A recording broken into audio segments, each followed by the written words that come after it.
My parents told my 10-year-old daughter there was no room for her at the Thanksgiving table. She stood on their porch holding a bag of place cards she'd decorated by hand, one for every person inside, and they shut the door.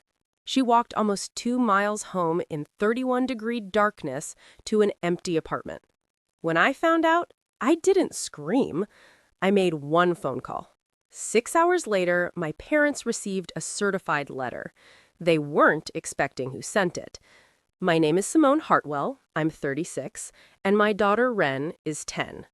Before we go any further, take a moment to like and subscribe, but only if stories like this truly resonate with you. And I'd love to know, where are you listening from right now, and what time is it there? Share it in the comments. Now let me take you back to the week before Thanksgiving, the week everything in my family quietly, permanently cracked open. That November, Wren and I were living in a one-bedroom apartment above a hardware store in Fredericksburg. She had the bedroom, I had the fold-out couch. The pipes rattled whenever someone downstairs turned on the industrial sink, and the windows were drafty enough that I'd stuff towels along the sills. It wasn't much, but it was ours. Temporarily, at least. I was mid-divorce. My ex-husband, Trevor, had filed for primary custody 2 months earlier, and my lawyer had made one thing very clear. The judge would be looking at stability. Stable housing, stable income, stable environment. Any disruption, any hint that Wren's home life was chaotic, and Trevor's attorney would use it. So I kept my head down. I taught fourth grade at Ridgemont Elementary during the day and picked up weekend catering shifts at a banquet hall whenever they came. I made sure every bill was paid on time. I didn't have room for mistakes. My parents knew all of this. They knew about the custody hearing scheduled for December 12th, and they used it the way you'd use a short leash on a dog trying to run. But I'll get to that. The plan for Thanksgiving was simple. I was scheduled for a double catering shift, 11 a.m. to 11 p.m., because holiday pay was time and a half, and I needed every cent for the attorney retainer. My parents would pick up Wren at 3, bring her to the farmhouse for dinner, and I'd get her the next morning. Of course, my mother said on the phone when I confirmed. Bring her over. We'll have a wonderful time. My father's voice from the background. Yep, just bring her. Wren spent the week before Thanksgiving at the kitchen table every night after homework, cutting cardstock, painting little autumn leaves in orange and gold, writing names in her careful, looping handwriting. She made place cards for everyone. My mother, my father, my brother Vincent, his wife Nadine, and their 2 kids. On the one for my mother, she'd written, "Dear Grandma, I'm so thankful for you. Love, Wren." And beside her name, a little painted leaf. She always added those. She said it was so people would feel cozy when they read it. There was a framed photograph in my parents' living room. It had been there as long as I can remember. My great-grandmother Edith standing in front of that farmhouse the day she bought it in 1983.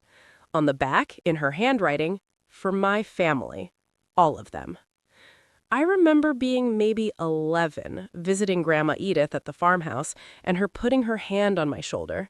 "This house is mine, Simone. Remember that." I didn't understand why she said it that way, like she was planting a flag. I would understand later. At 2:45 p.m. on Thanksgiving Day, I stepped outside during my break.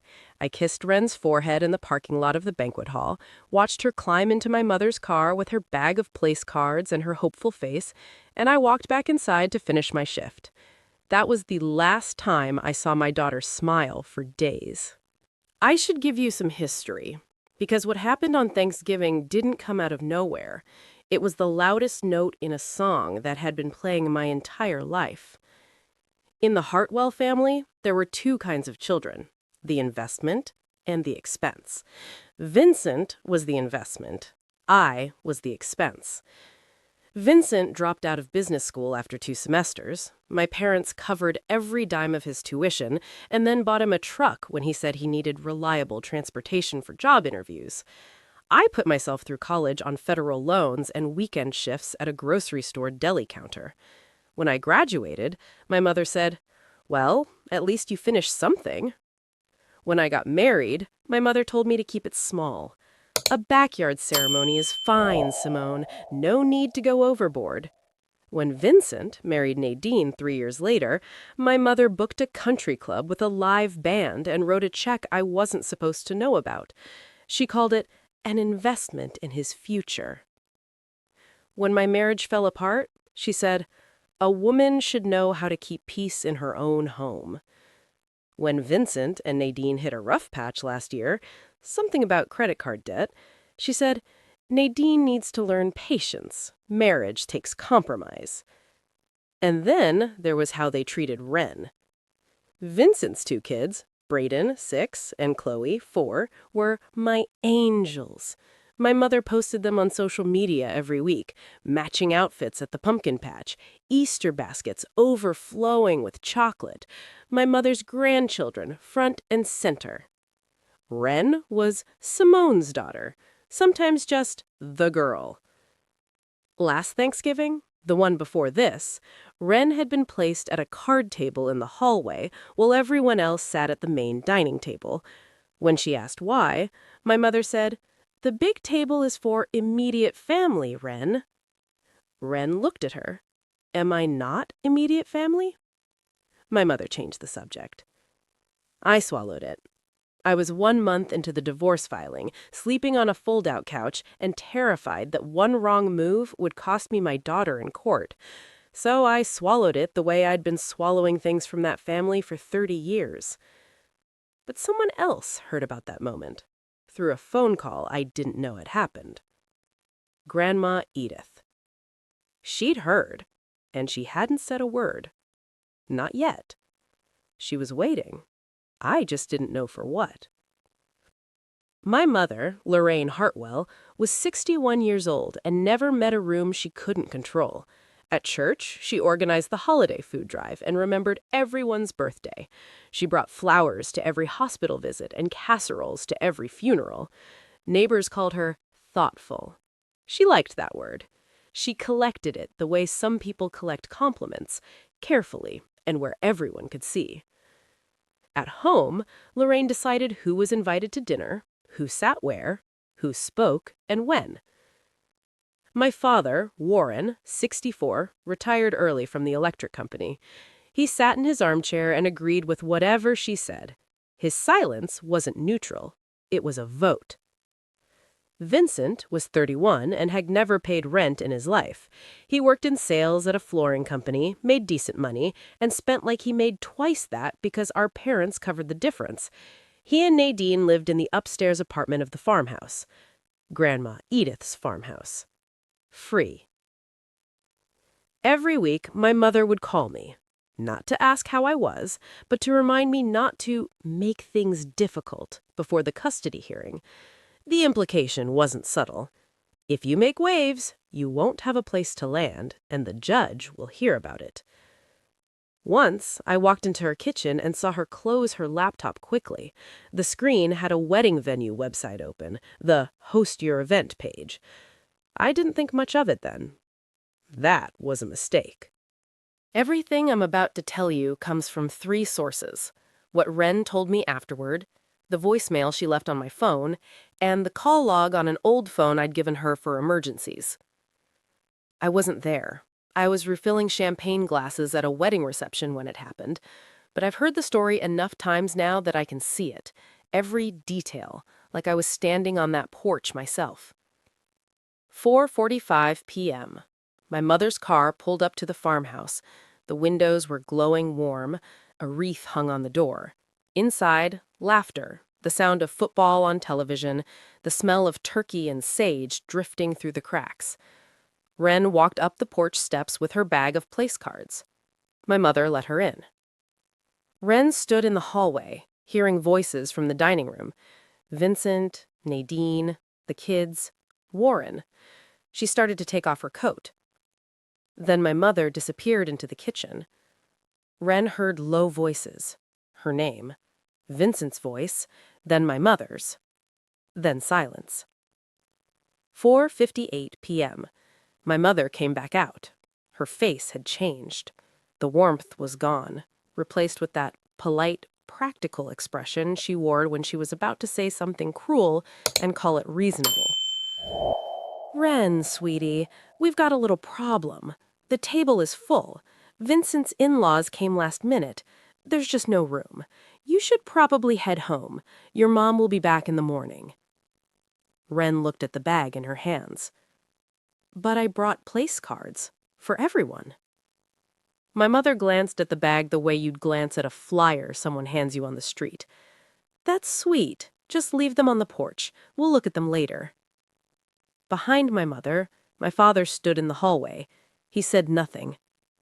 Vincent looked over from the dining room, then turned away. And here's what Wren told me later, in a voice so steady it broke me worse than crying would have. She looked past my mother into the dining room and counted 10 chairs around that table. 2 of them were empty. The door shut, the wreath shook once, then stilled.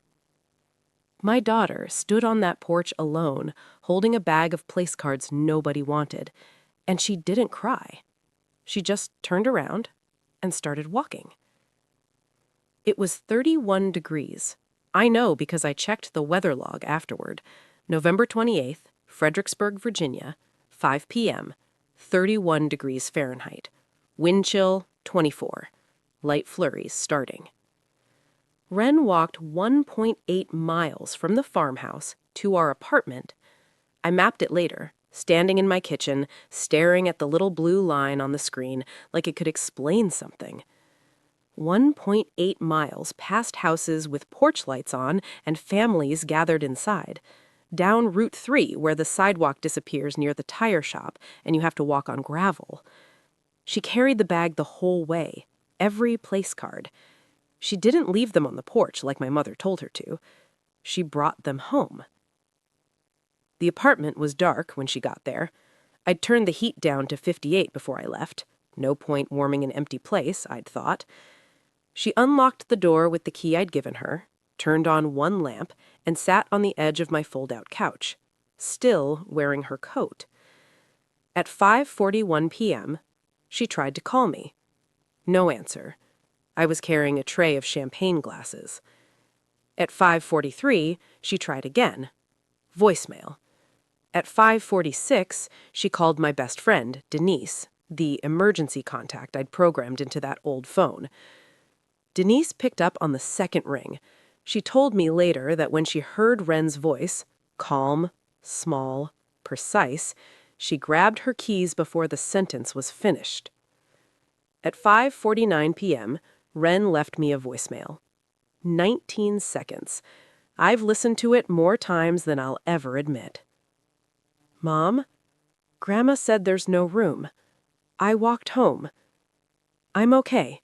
I'm in the apartment. Happy Thanksgiving, Mom." Denise pulled into our parking lot at 6:04 p.m. She sent me a photo when she walked in. I still have it. Timestamp 6:04 p.m. Wren sitting on the fold-out couch, still in her coat, the bag of place cards on the floor beside her, one lamp on, the rest of the apartment dark. I didn't see any of this until hours later. I was still at that reception, smiling, serving, assuming my daughter was sitting at a warm table surrounded by people who loved her.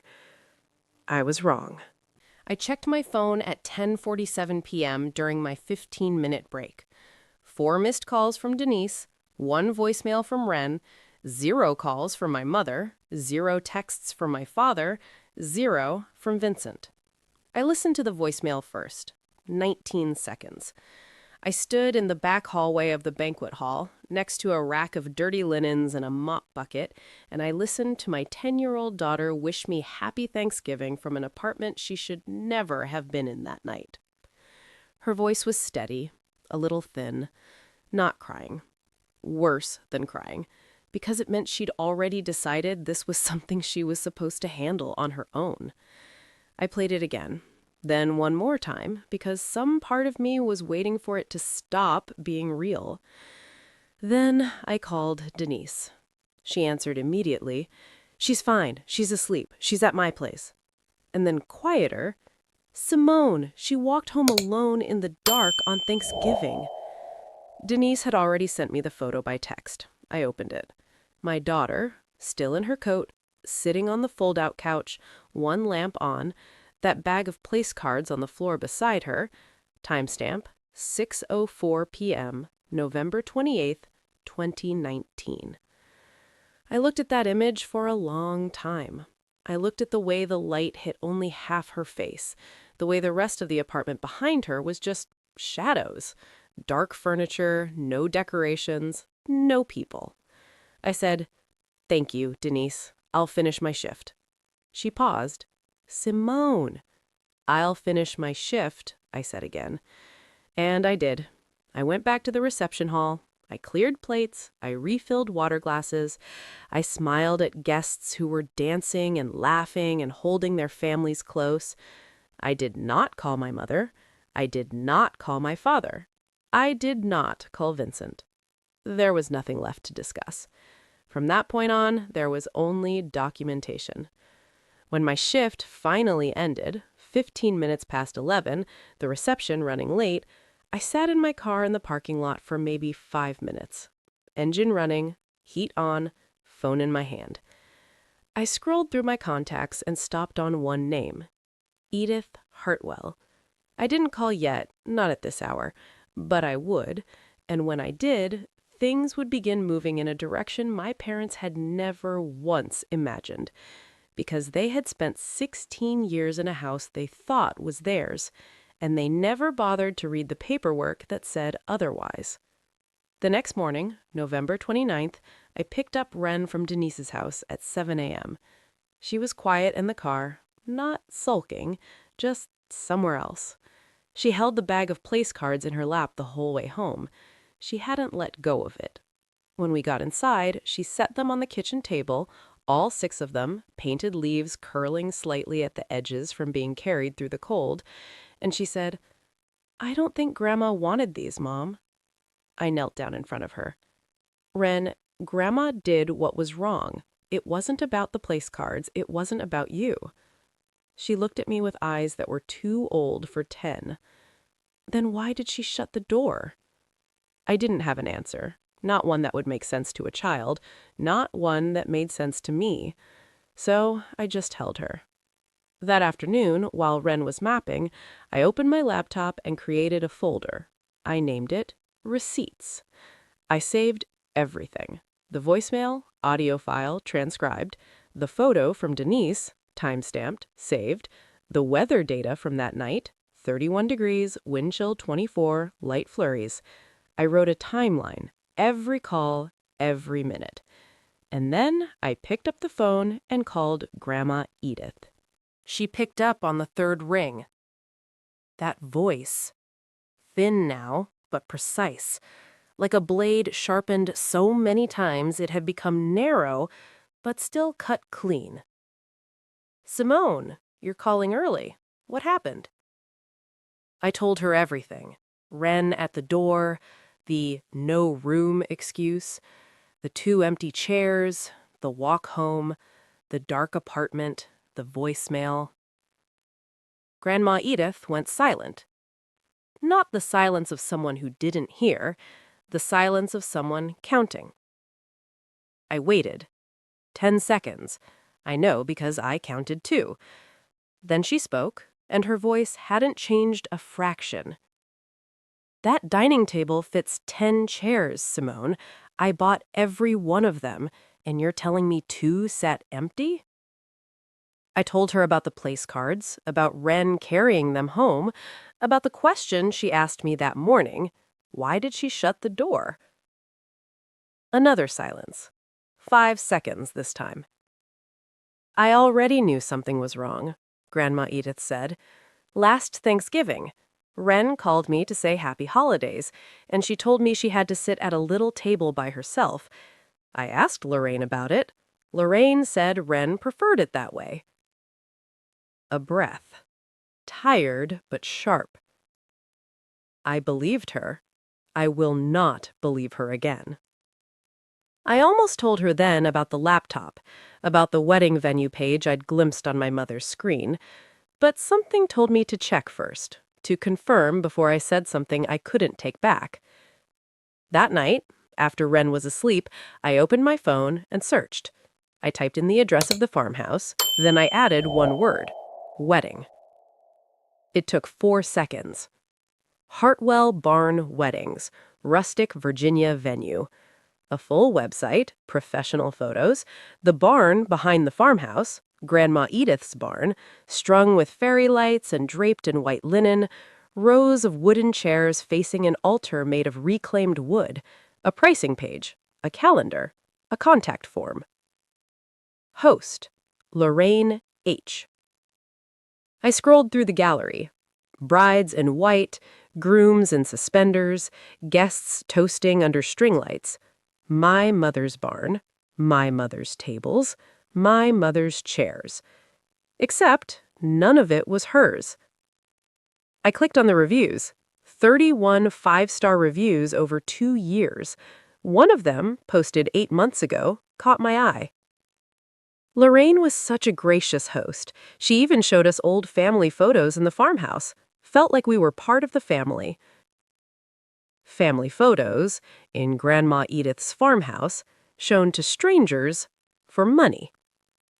I did the math. Average booking rate, estimated weekends, conservative numbers.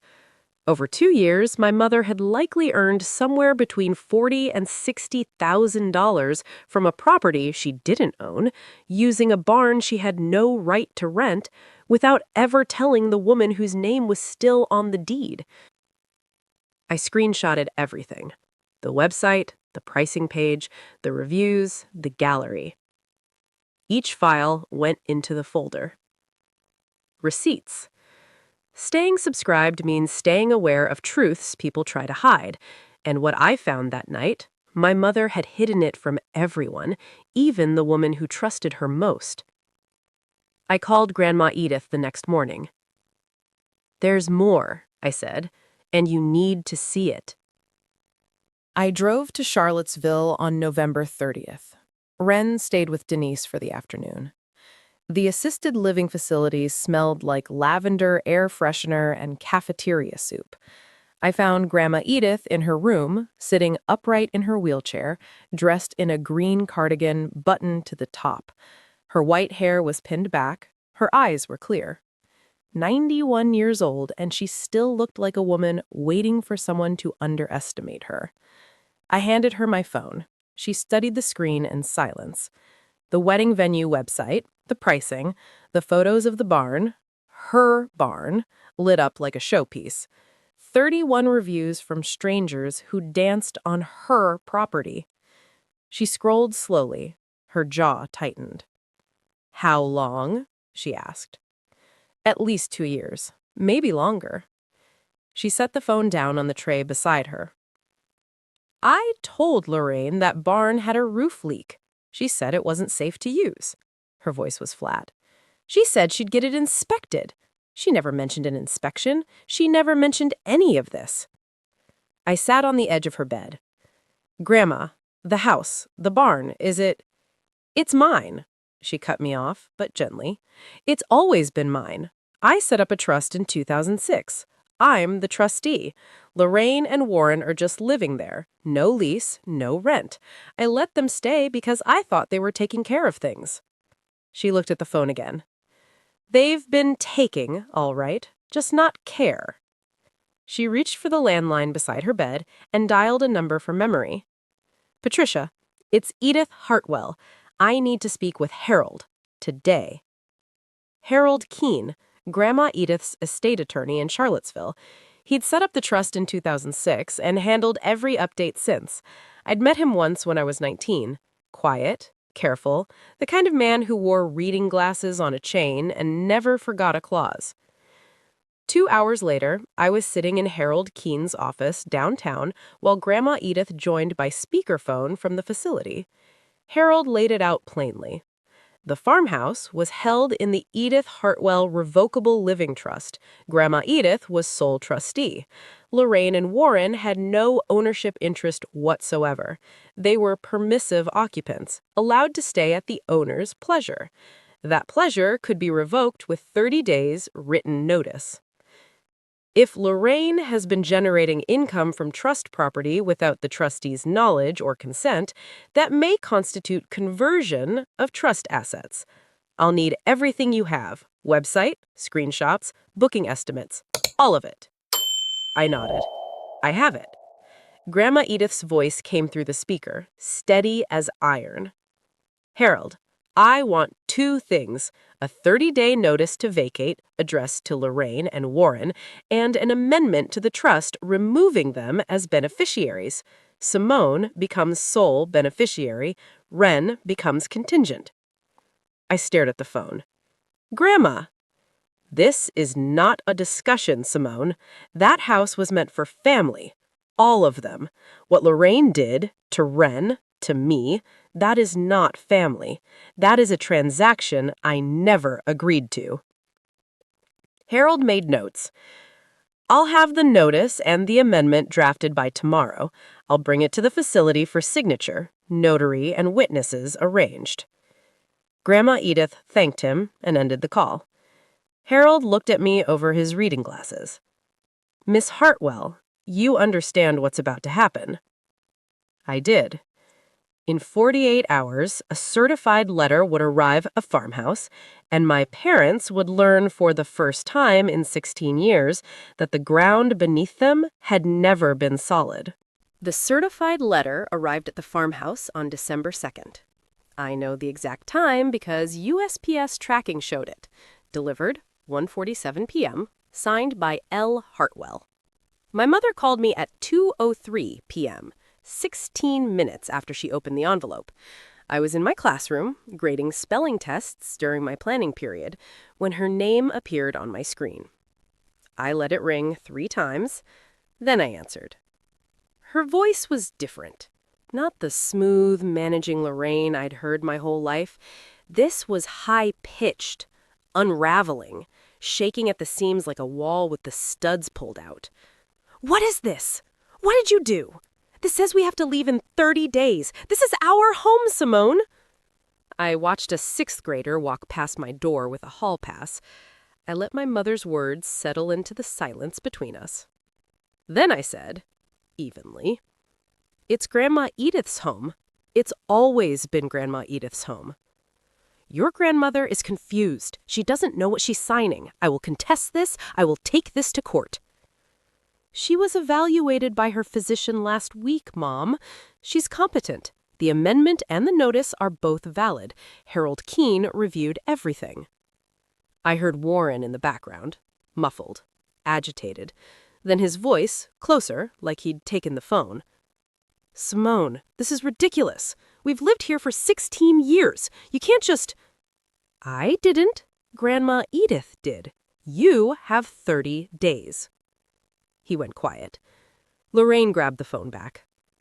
Where are we supposed to go? I let the silence hold for 3 seconds. Then, I don't know, Mom. Maybe somewhere with enough room? She heard it. I know she heard it because the line went dead. She didn't hang up gently. She hung up the way people do when the ground shifts beneath them and they don't yet know whether it's an earthquake or just the beginning of one. By that evening, the family phone tree was burning. Lorraine had already called her sister, my Aunt Caroline, and delivered her version of events.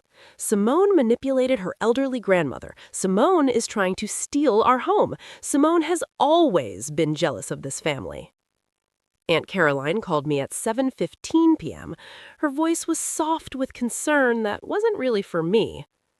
Sweetie, your mom is just devastated. Can't you let this go? It's almost Christmas. Did she tell you Wren walked home alone in the dark on Thanksgiving? Pause. She said Wren left on her own, that it was a misunderstanding. Wren is 10, Aunt Caroline. Another pause. Longer. She didn't have an answer for that, so she said she'd pray for the family and hung up. Vincent started texting at 8:30 that night. Not a phone call that would require hearing my voice, and Vincent had never been comfortable with anything that couldn't be done from a safe distance. 8:30 p.m. Mom told me you're trying to kick them out. Seriously? 8:34 p.m. Ren is fine. Kids walk home all the time. Stop being dramatic. 8:41 p.m. You need to apologize to Mom. She's been crying all day. 8:52 p.m. If you push this, I'll tell Trevor's lawyer you're unstable. I didn't respond to any of them. I screenshotted every single one. Each one went into the folder. Then, at 9:07 p.m., one more message arrived. But this one was different, the kind of mistake that only happens when someone is texting two conversations at once and sends the wrong one to the wrong person. 9:07 p.m. Don't worry, Mom. She won't do anything. She needs us for the custody thing. She's trapped. I read it twice. Then I screenshotted it, opened the receipts folder, and saved it right below the others. He was right about one thing. I did need them for 10 more days. The custody hearing was December 12th. After that, the leash came off. But Vincent didn't know about the leash. He only knew about the trap. And people who think you're trapped stop watching what they say. Have you ever been underestimated by someone who thought you had no options? Drop a comment, because what my brother didn't realize was that being underestimated was the only advantage I needed. December 12th, the day the lock came off. Fredericksburg Family Court, second floor, courtroom B. Fluorescent lights, beige walls, an American flag hanging a limp beside the judge's bench. I sat at the petitioner's table in a navy blazer I'd bought at a consignment shop and pressed the night before. My attorney, a sharp woman named Grace Oyalaron, sat beside me with a folder 2 inches thick. Trevor sat across the aisle with his lawyer, arms crossed, jaw tight, looking at me like I was a problem he'd already solved in his head. The hearing lasted 35 minutes. Grace presented the file. Stable employment, 9 years as an elementary school teacher at Ridgemont, current lease on the apartment, character references for my principal, Ren's school counselor, and Denise, and one letter that made Trevor's lawyer pause mid-sentence.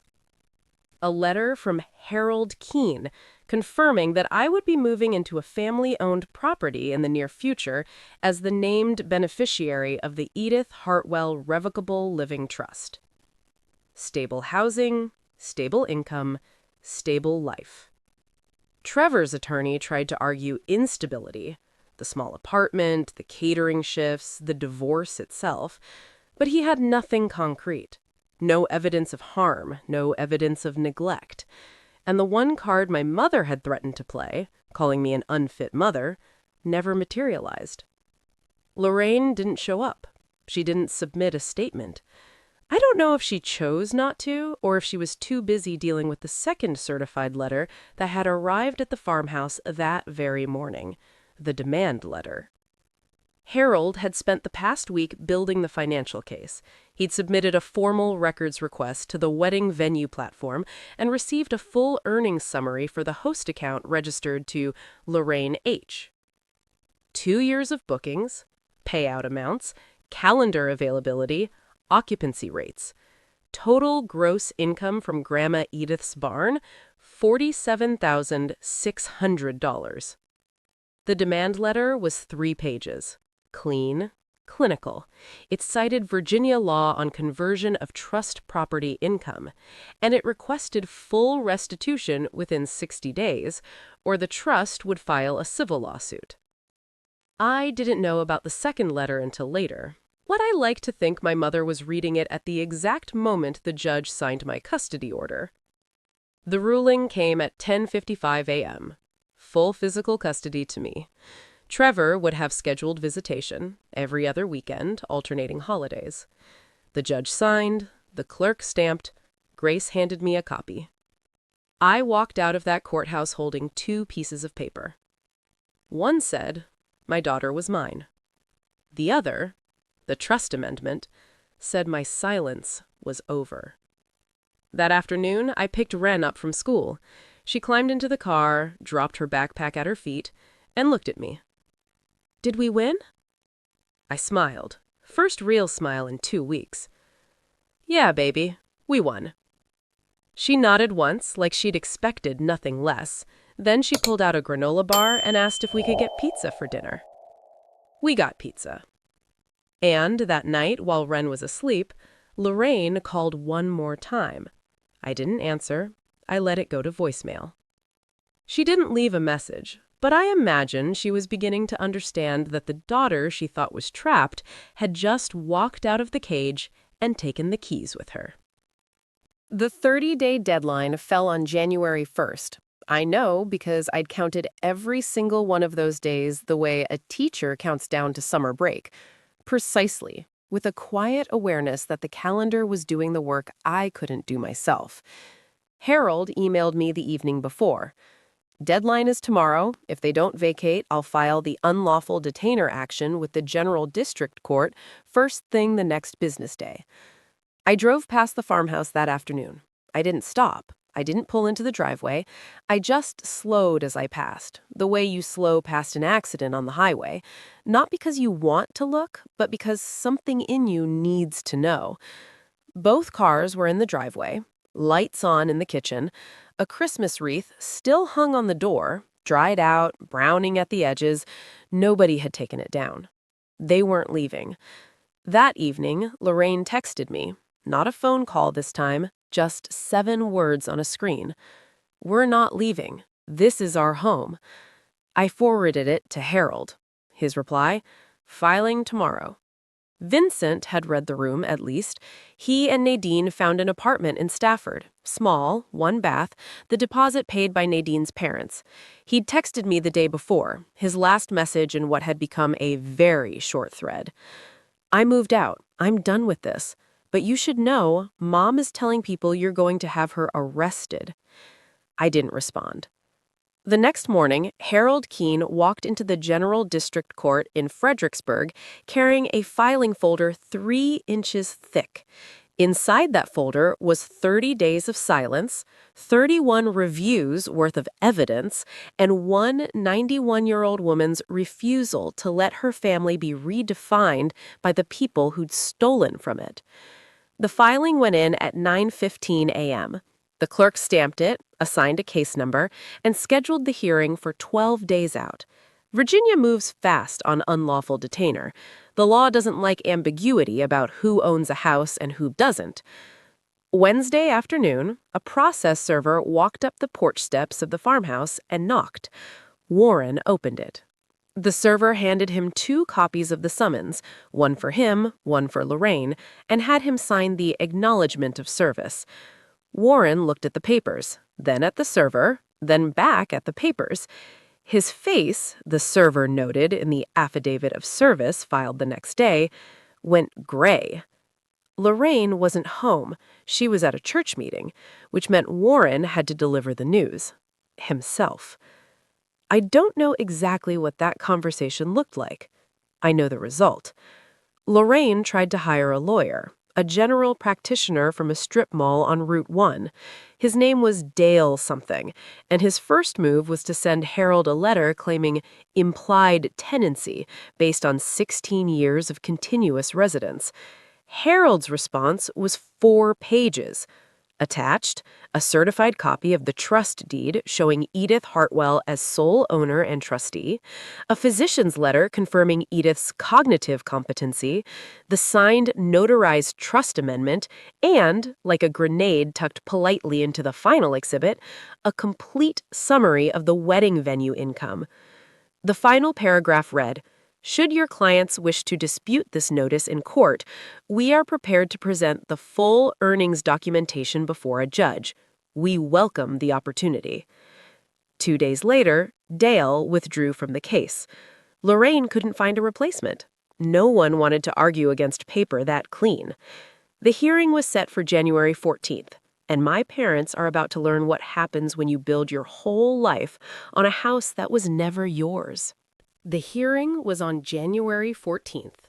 General District Court, Fredericksburg. Small courtroom. Fluorescent lights. A judge named Honorable Patricia Vance, who looked like she'd heard 10,000 cases and remembered the details of every one. Harold sat at the petitioner's table. I sat behind him. On the other side, Lorraine and Warren, alone, no attorney. Dale had withdrawn. Lorraine hadn't found a replacement. She sat in her beige wool coat, pearl earrings, hands folded in her lap like she was at Sunday service. Warren stared at the table. Harold presented the case in under 20 minutes. The trust deed, the 30-day notice with its certified mail receipt and USPS tracking confirmation, the physician's capacity letter, the trust amendment, and as a supplementary exhibit, the wedding venue documentation, the earnings summary, the website screenshots, the 31 reviews, the archived pages. Judge Vance reviewed the file. Then she looked at Lorraine. "Ma'am, do you wish to respond?" Lorraine stood. She smoothed her coat. "Your Honor, we have maintained that property for 16 years. We are family. This is a family disagreement, and I believe it can be resolved privately." Judge Vance looked at the file again, then back at Lorraine. "Ma'am, did you receive rental income from property held in a trust for which you are not the trustee?" The courtroom was very quiet. I could hear the ventilation system humming. "Yes," Judge Vance ruled in 9 minutes. Writ of possession. Lorraine and Warren Hartwell were ordered to vacate the premises within 7 days.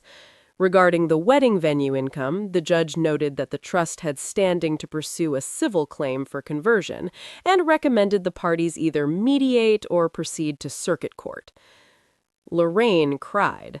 Not the performative kind she'd used at church when she wanted sympathy. Real tears, the kind that come when you realize the script you've been reading from your entire life doesn't have any more pages. Warren sat beside her, hands on his knees, looking at the floor. Harold gathered his documents. I stood and walked out through the double doors into the hallway where the light was gray and flat and unremarkable. No dramatic music, no slow-motion moment, just a woman holding a court order in a manila folder, walking toward the elevator. They moved out on a Saturday in late January. Denise drove past the farmhouse that afternoon. I'd asked her to, not because I needed to witness it, but because some part of me needed to know it was real. A rented moving truck in the driveway, Warren carrying boxes, Lorraine directing from the porch, arms crossed, mouth a thin line. Neighbors watched from porches and windows the way people do when something private becomes public. Denise told me one detail that stayed with me. Lorraine took everything. The furniture, the kitchenware, the holiday dishes, the same ones that had been on the table the night Wren wasn't allowed to sit down. She took the curtains. She took the bathroom mirror she hung years ago. But she left the photograph. The framed one. Grandma Edith standing in front of the farmhouse in 1983. The writing on the back that said, "For my family. All of them." It was still on the wall when they locked the door behind them. We moved in the first week of February. Wren carried her backpack up the porch steps, the same steps she'd stood on Thanksgiving night holding a bag of place cards, and stopped at the front door. She looked at me. "This is ours?" "This is Grandma Edith's. She's letting us take care of it," I said. Wren nodded, like that made perfect sense, the way things do when you're 10 and trust hasn't been ruined for you yet. She picked the upstairs bedroom, the one with the window that looked out over the backyard where Grandma Edith had kept a vegetable garden decades ago. The room was bare, just walls and light, but Wren walked in and spun around once with her arms out, testing the space. I stood in the doorway and watched her. I didn't try to name what I was feeling. I knew if I did, I'd lose it. That evening, I found the photograph still hanging in the living room, slightly crooked. I took it down, wiped the glass with my sleeve, and hung it back, level, center, where it belonged. Wren started creating again that week.